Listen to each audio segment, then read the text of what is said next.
गांव के बीच एक पुराना कुआं था।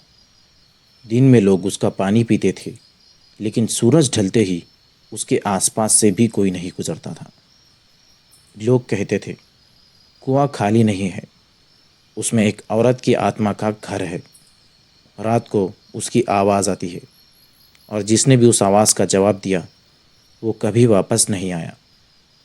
अमन, एक नौजवान लड़का, इन बातों को बचपन से सुनता आ रहा था, लेकिन उसे लगता था ये सिर्फ कहानियाँ हैं जो बुजुर्ग बच्चों को डराने के लिए बनाते हैं। उसके लिए कुआं सिर्फ एक पानी पीने का जरिया था। लेकिन एक रात सब कुछ बदल गया। उस रात बिजली चली गई थी। गांव अंधेरे में डूब गया था। अमन घर के बरामदे में बैठा था। मोबाइल की हल्की रोशनी उसके चेहरे पर चमक रही थी। तभी एक आवाज़ ने उसके कान में जहर घोला। बचाओ, मुझे कुएं से बाहर निकालो।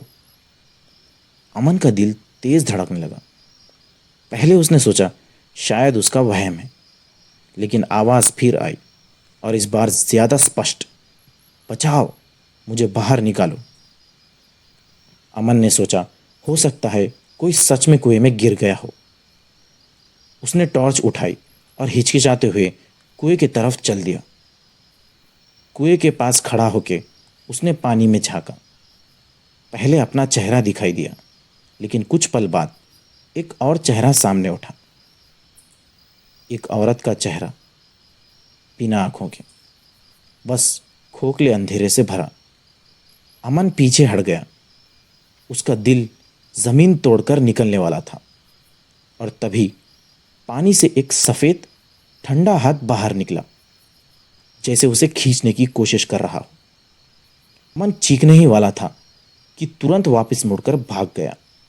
सांस फूल गई थी। चेहरे से पसीना टपक रहा था। रात भर उसे नींद नहीं आई, और फिर उसने खिड़की के बाहर से वही आवाज़ सुनी। अमन, मुझे पानी दो। धीरे से उसने खिड़की खोली।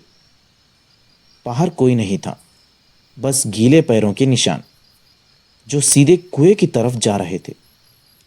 और दूर बरगद के पेड़ के नीचे एक सफ़ेद साड़ी वाली औरत खड़ी थी। उसकी लंबी चोटी नीचे तक लटक रही थी, और उसके पैर उल्टे थे।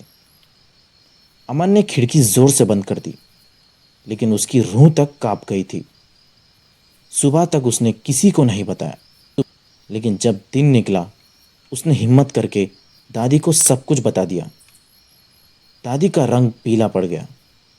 उसने बस इतना कहा, बेटा, एक बार जिसने उसकी आवाज़ सुनी वो उससे कभी बच नहीं सकता। अमन और भी ज़्यादा डरा हुआ था। अमन और भी ज़्यादा डर गया। रात होने का डर दिन भर उसके साथ चल रहा था, और जैसे ही अंधेरा छाया उसने घर का दरवाज़ा अंदर से बंद कर दिया।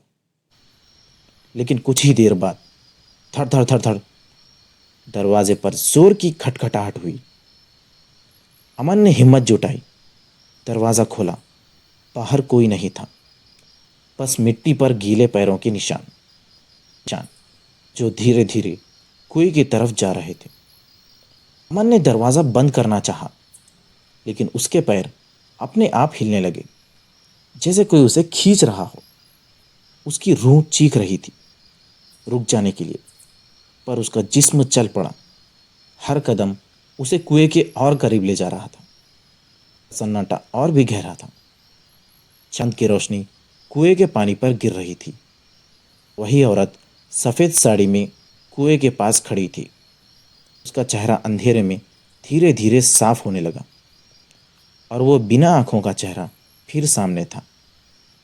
औरत की आवाज़ गुनगुनाई, एक बार जिसने आवाज़ सुनी उसकी ज़िंदगी अब मेरी है। अमन चीखने की कोशिश करता रहा, पर उसकी आवाज़ गले में ही अटक गई। पैर धक धक करते हुए कुएं के किनारे तक पहुंचे, और उसके बाद सब कुछ अंधेरा। सुबह जब गांव वाले कुएं के पास आए, अमन कहीं नहीं था। सिर्फ उसका फ़ोन पानी में तैर रहा था। और तभी एक नई आवाज़ गूंज उठी, बचाओ, मुझे बाहर निकालो।